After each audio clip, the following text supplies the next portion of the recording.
Good morning, Cowboy Jim. How y'all doing? I hope you're well. Hope you woke up this morning and thought, I should really try to smile. Well, you can do it, children. Let me tell you. I was sitting out on the back deck.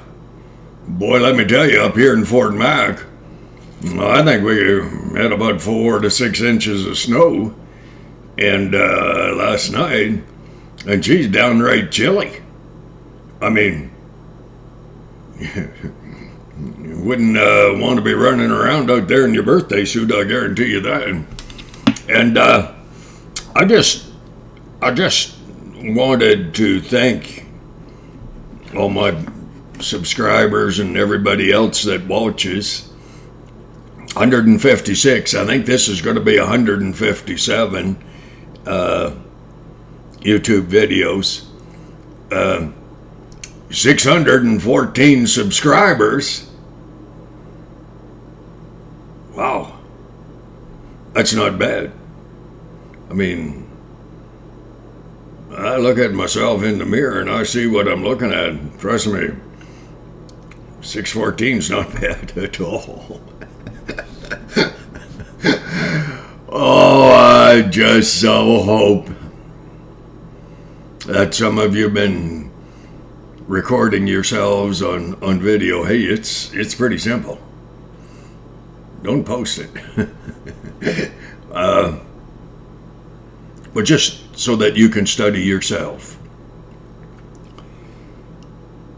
I spent a long time living this life up to age 72, and have had some really good times. A couple that I would have wished had turned out a bit differently. But listen, this is the day that it says that the Lord hath made. Rejoice and be glad in it. I rejoice a whole lot better after I have my first coffee or two, black, sometimes with a bit of sugar, and sit out in the backyard there a tiny bit and chill out. Not hard today, but in all my efforts, in all my time and everything I do, I try to do in honor of my mom. She taught me how to be a man. And boy, I'm telling you, that lady, she was a tough girl. She is my friend. And that's kind of how I tried to raise my boys. I didn't do nearly as good a job with them as in the friendship department as my mom did with me. So you have, I think today, I know today is the 15th, I'll guarantee you that. Today is that court date, and the assault charge, not against me, children. Hey, I've never even started a fight. I finished a few. But against that young man who I let him beat me. Anyways, we'll see how the day turns out and how he enters this play. Well, you can't win them all. You know, a lot of times in your life, it seems as though you have 12 or so of your peers looking at you and trying to establish in their mind's eye whether, one, they believe you, believe what you're trying to portray as being your life, and they look at you through their own perspective. And that's why, for me, it's so important when I talk to anyone, I don't want to tell them anything other than I'm kind of a retired rancher, and ancestors came from Ireland, and a few things like that. We call those things superficial. I want to study the person. I want to understand how they see things through their perspective. It's kind of like that ever so beautiful lady. She said, a lot of times, if you have two people sitting across from each other and you have a piece of paper in front of you and there's a 9 written on it, the other person sitting across from you, they're only going to see a 6. And so when you're talking with people, when you are having a discourse, conversation, I will not argue. I won't. Don't have to. I'm pretty secure in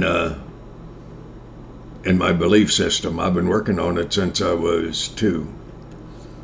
I think a bit younger, but I mean, who knows?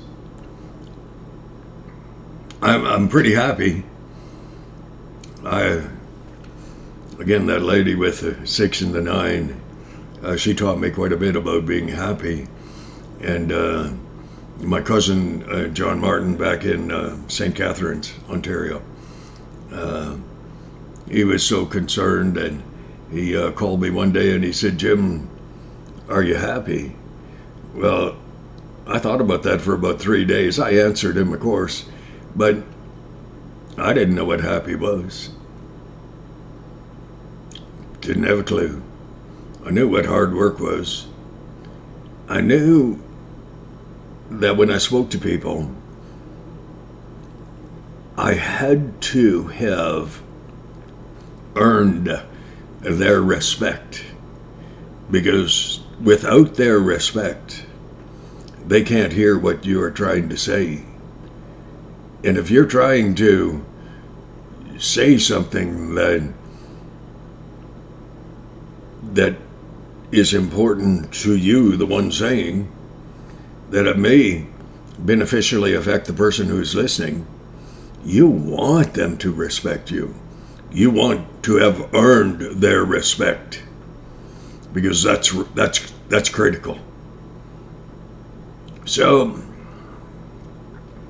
I tell you, I'm learning. Hard to believe. I'm a pretty apt learner. I'm teachable, and I am learning to appreciate people. You know, I spent a lot of years, my sons have as well, but we have always tried to stand up for those who couldn't stand up for themselves. And so my axe to grind, shall we say, has been, since I was 5 years old, to try to protect children who were being psychologically abused and or physically abused. Because I saw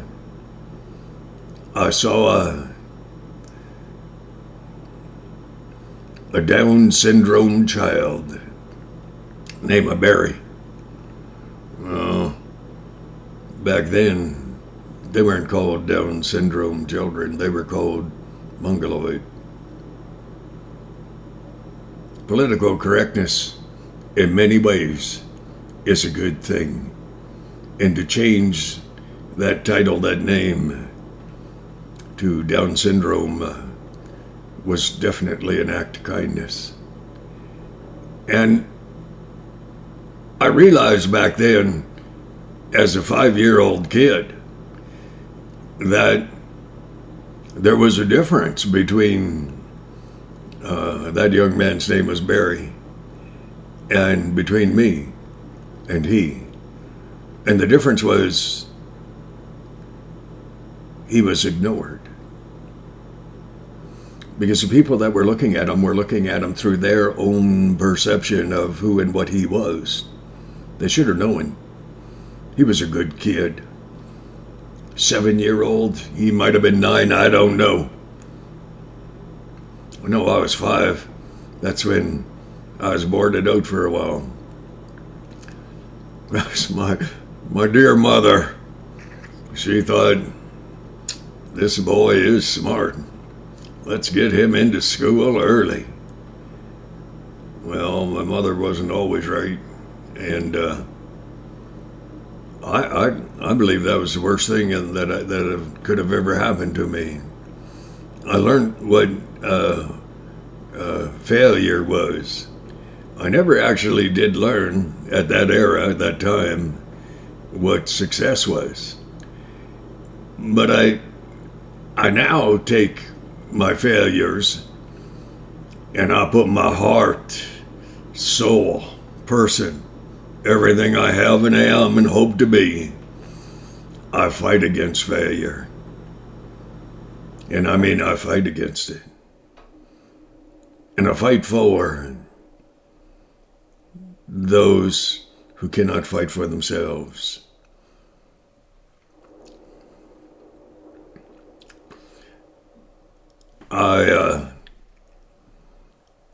I wish, I hope.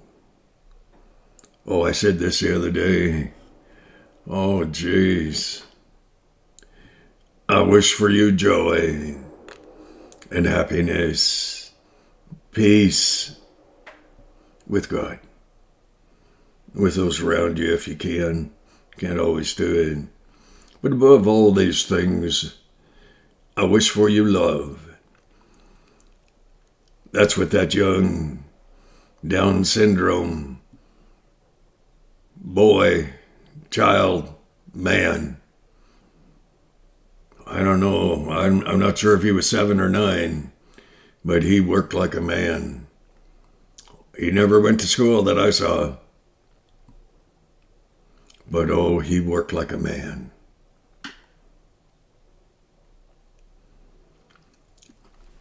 Study yourself in your videos for those of you who have decided to take 5 or 10 minutes out of your day and video yourself. Talk to yourself. Be honest with yourself. Tell people your dreams, your schemes, I guess, but your dreams, your heart dreams. What do you hope for? When you close your eyes for the last time, I'm not looking forward to that, but I'm not afraid of it. Because I know in whom I have believed, and I am persuaded that he, God, is able to take care of all that which I commit unto him against that day.